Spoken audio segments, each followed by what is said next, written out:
嗨，大家好，我是考拉君。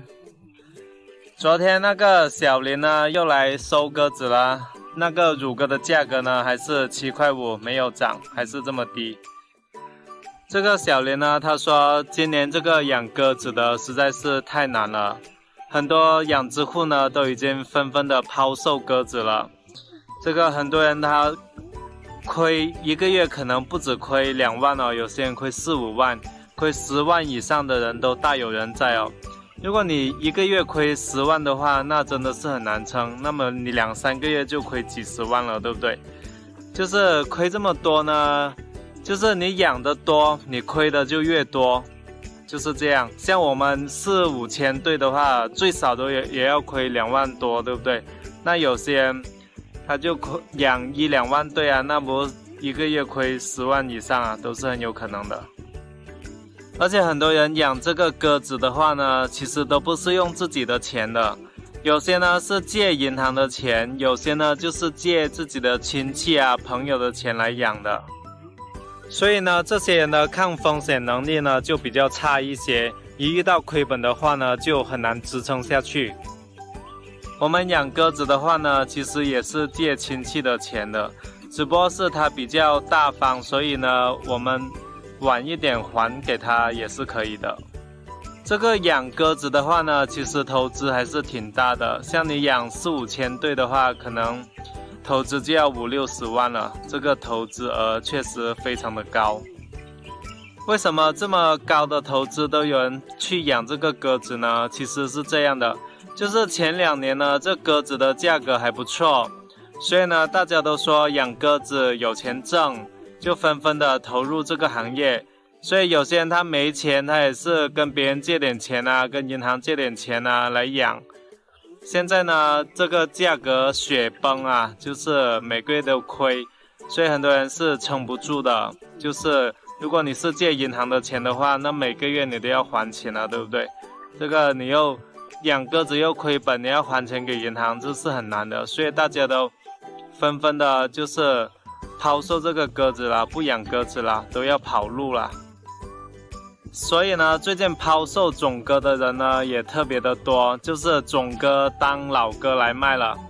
这个种鸽可能当年买进来的时候可能要100块钱一对，现在呢当做老鸽卖出去的话呢，就是一只就是20块吧，非常的低啊，一只20块。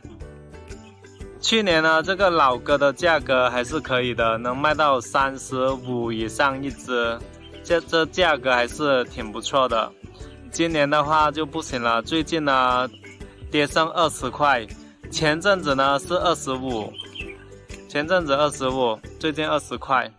那个小林呢，他跟我们说，可能价格呢还会下跌吧，因为随着抛售潮越来越汹涌，那价格呢就越来越低啦，可能最后会剩下15块吧。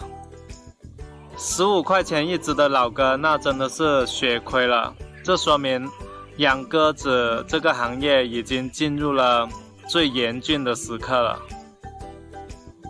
很多人没有养过鸽的人，他都以为呢能在鸽子业里面搞到大钱，其实养鸽子要挣到什么大钱还是挺难的。因为呢养鸽子呢对那些工人的技术要求是特别高的，你只有把产量做得高了，你的收入才高。但是呢，有很多工人的技术其实都是很差的，产量只能做到很一般的程度。养了鸽子之后呢，才知道这个养鸽子并不是这么容易。就是呢，你自己不会养的话呢，你只能靠工人来养，工人的工资可能要1万左右吧。然后呢，你在价格好的时候，除去成本和工人的工资，可能也就挣个1万多吧。你投资50、60万，就是为了每个月挣1万多。那价格好的时候，当然还觉得 OK。那价格不好的时候，又要亏本，那怎么搞哦？当然，这个鸽子的价格呢，一向都是比较稳定的。但是今年呢，遇到疫情的原因，所以价格才会出现这么大的下滑。所以呢，我认为养鸽子的话呢，千万不要贪多，养少一点，自己养，不要请工人，因为除去工人的成本，你自己是挣很少的。所以呢，搞养殖这个事情，千万不要盲目跟风，不要听到别人说好挣就是好挣。其实想要挣到养殖业里面的钱是特别的难的，要花很多钱去投资，要花很多精力去养。特别是养鸽子这个事情，对工人的技术要求真的是特别的高。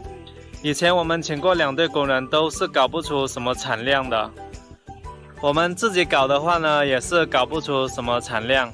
它不仅就是技术活，它还要很细心、很耐心，要长时间的在鸽场里面搞来搞去，这其实还是挺难的。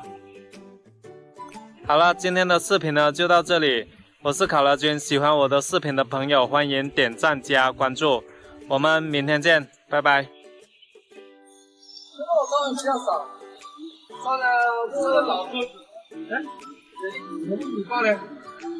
要抓老鸽子吗？不是老鸽子，老板娘说只有20块钱一个，问他抓不抓？抓的话就是150个左右。哇，20块，他估计他难，所以说我不敢打电话哟。这个他估计他不敢那个20块哦。不一样，老板嘛。对啊。反正你，那如果下次涨来差不多，你如不买2个月还是20的话，还是不可能你涨不起来的。是吧？你不如早一点卖啊，是不是？那我去问一下他先。你问一下他，他万一一直都是这样，你问。